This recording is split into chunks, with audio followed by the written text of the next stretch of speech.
Good afternoon, everyone. How you keeping? How you doing? Hope you keeping well, safe and sound. So, this is our new editor. Officially, it's gonna be like this. I'll be explaining in this next tutorials how it operates, so it may be easy for you if you wish to use that. You can use it. It's really nice editor.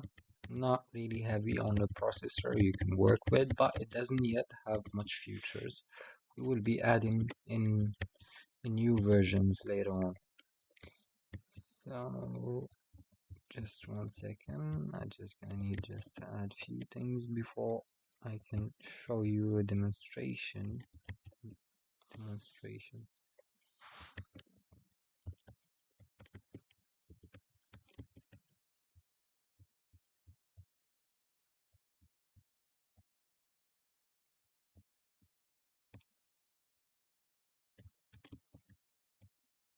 Give me 1 sec.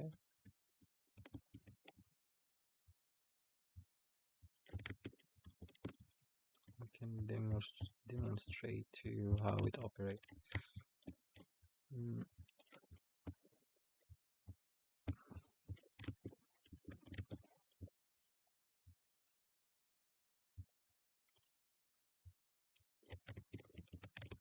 It's a friendly use. You can actually use your mouse if you don't wish to code, or you can actually type code and it should work.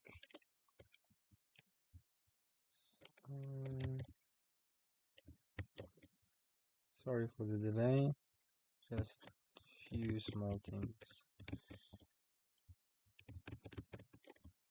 So, yeah.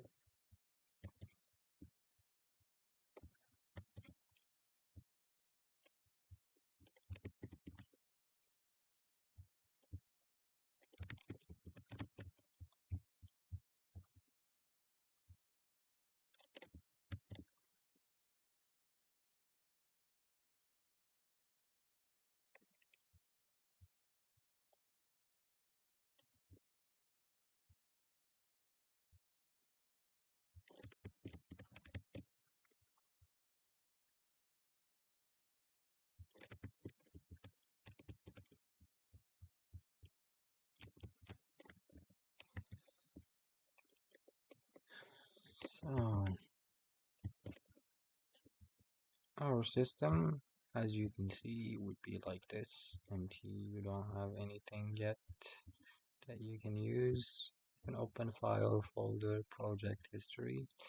The way it's gonna work, because I'm building a prototype where actually we're gonna be handling all the language programs, not just actually Go, or we will actually handle all.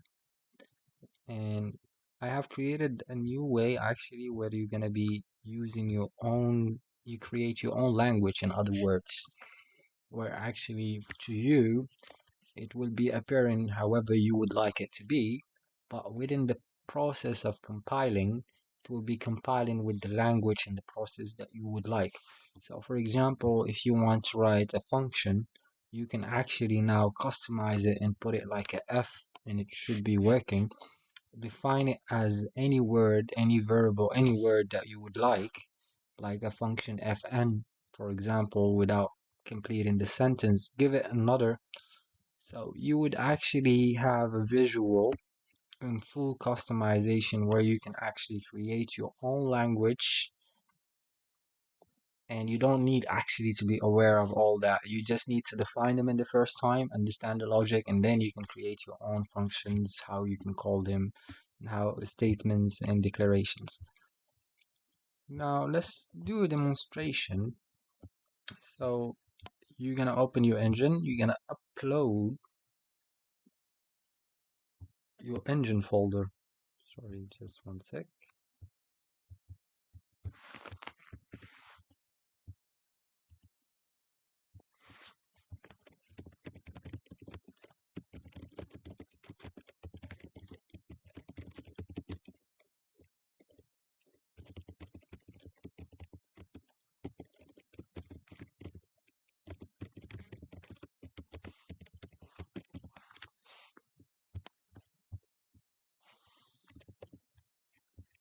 Bear with me 1 second.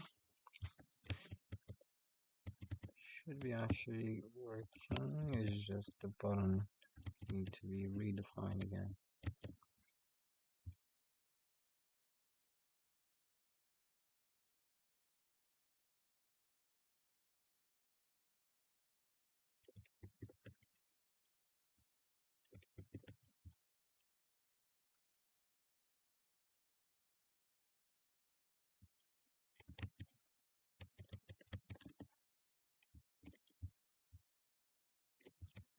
Just 1 minute.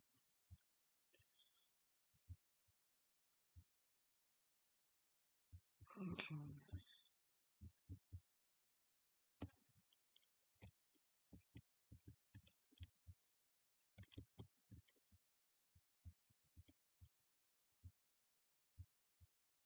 Alright, just 1 sec. We will be done now in a few seconds.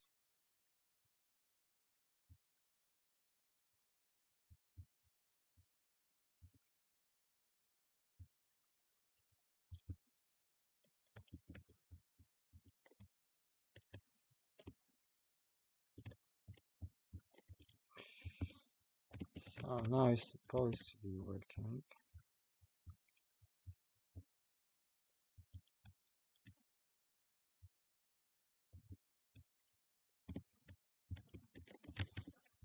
Now if we upload,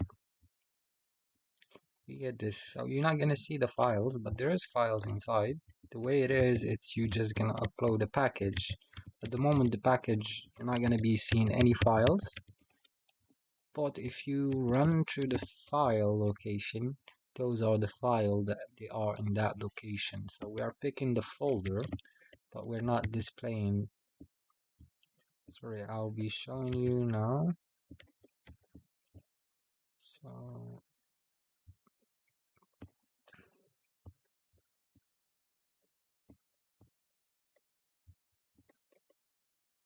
So if we navigate where the files are,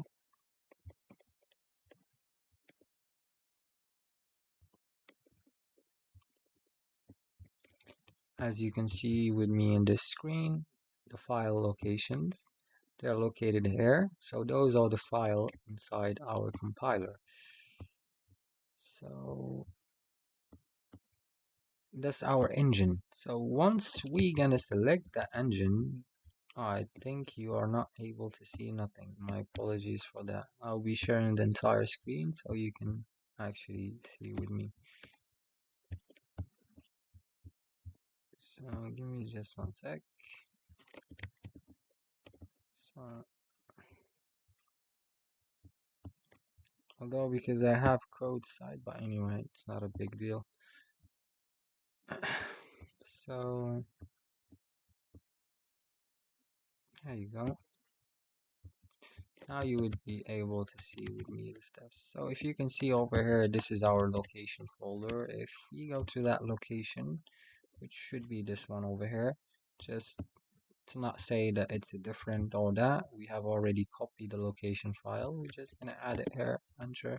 As you can see, download app test 2. So if I uploaded the engine, which is the file composed by config and engines and stuff, and I apply, it will set the workstation for Go, and now it's set for Go language test version 2 because this is the second version. Now what's cool, because earlier we didn't have any of this, as you can see, function types. It has actually a code side where we can actually just type in new and it should complete automatically for us the function. But actually we can write, if we go back to the visual, as you can see, it added the buttons. We're gonna define our properties, type, error, return again, error, for example. And if we go to code, as you can see, they've been printed for us over here. So you can type change, for example, I can say this is init instead. And if I switch back, as you can see, it's init.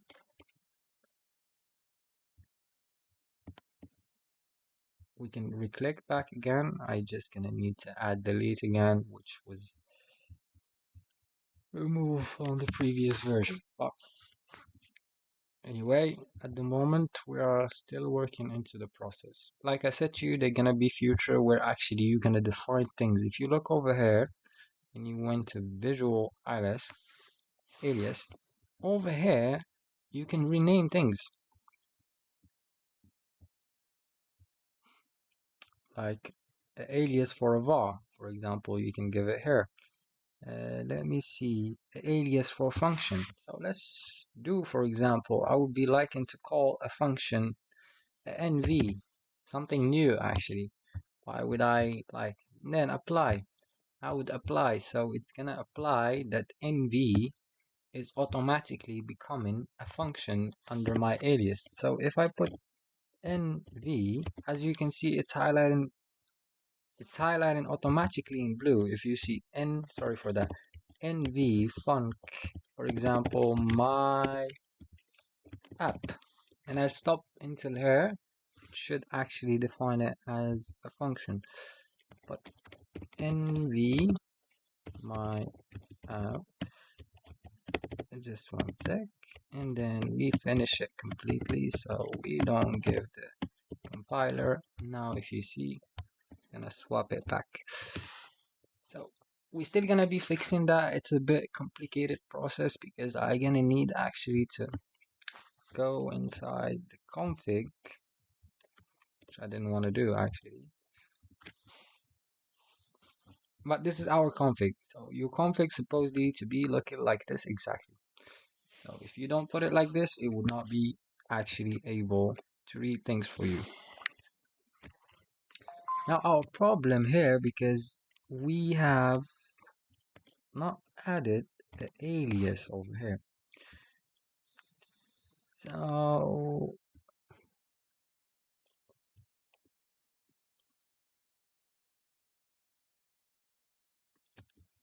So what I'm trying, so I'll explain to some of you who wanted to understand a bit how it's working. So coding is usually, so I'll explain to you the structure. Coding is based on all language. Computers work with 0, 1, and 1 in process, meaning that they don't know letters, they don't know all that. But we have defined them in a compiler which actually make the computer understand. In all the versions, they started like that was older than C++. There's older languages than that.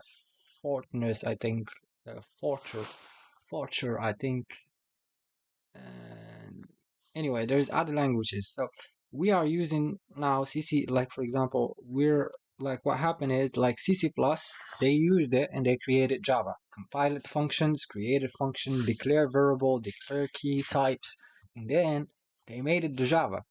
And if you look at it, it's like an illusion inside an illusion. So we still write in C++, you know, but it's just because we have created another definitions of words to define the other. So that means the center base of the code is C++. So we use the same logic, a Go language, whatever. We're gonna give it a different view, but it's still gonna compile with the language that you're gonna be choosing.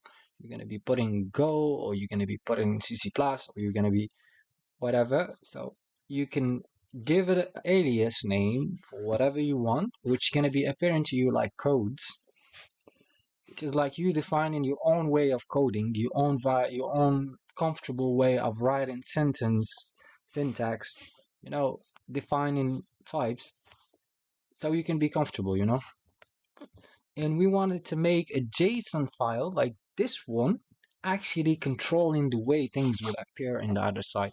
So when we define, so I created a compiler which actually recognized things as this. So when I add two brackets in here, that's mean this is a name should be here. Inside here, I put it like I open this, and I add it inside here, meaning this state name or this variable state, which is going to be primes, which is going to be an object containing primes, what type they are, array, sorry, containing objects of primes, and which they're going to be displayed here for me. Same for the return and same for the body. And then we define a compiler for screens, how they're gonna be displayed. For visual, because visual will use only mouse, so we added actually just clickables, and we define where those clickable gonna be. Like in the primes, when we have those two quotation, that's mean they're gonna be press, which they are showing over here for us in our compiler when we add a function. Sorry. So in here we're still gonna be working in that, which we have defined over here, so we can click these elements over here and redefine or rename, restructure, or delete actually. So for example, if I do a function, so in here, those are the name you see over here in our package JSON. We're configuring that this should be a prime, parameter, sorry.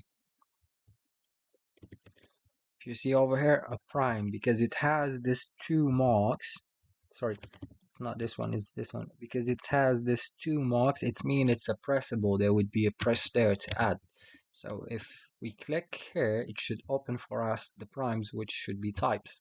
And then because we define what is a prime is a type and a key, so when I'm gonna click, it should add a type and a key. So here is the key and here is the type, a boolean. The value is a boolean. So let's say a key and a value. Then again, we add the next one, any, same thing, and then the returns, because this is the logic and the construct of Go, where you have returns to be typed over here.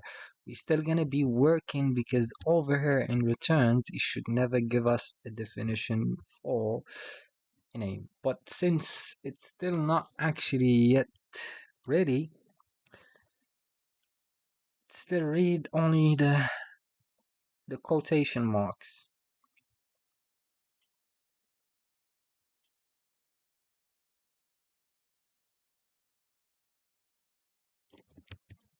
Let me check. I think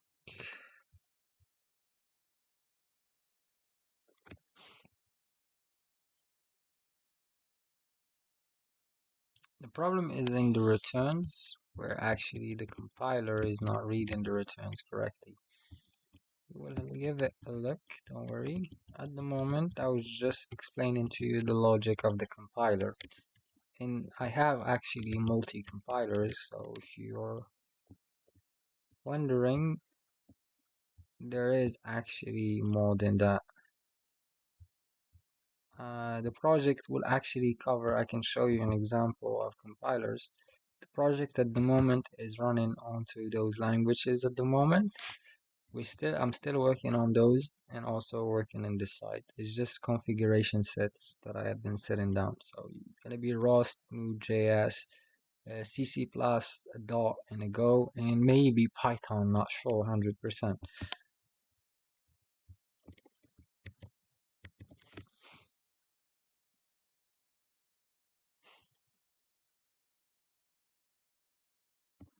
Also, you can add conditions. I forgot to show you this.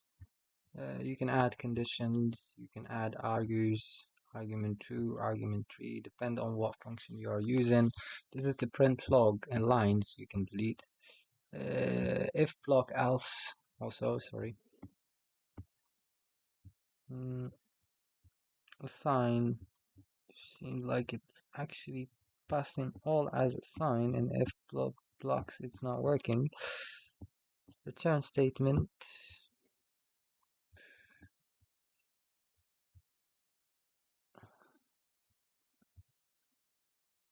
You're just gonna give me a few minutes break and I'll be back. We're gonna have a look into how we're gonna be setting things correctly.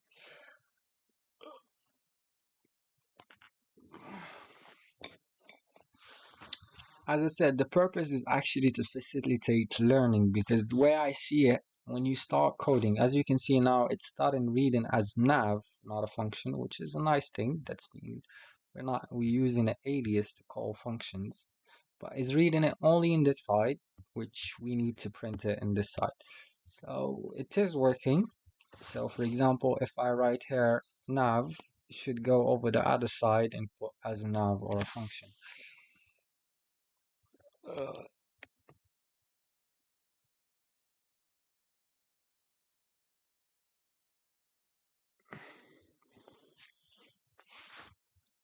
So you would give me a few minutes. I need to have a coffee and rest a bit, and I'll be back with you straightforward to show you more about the system.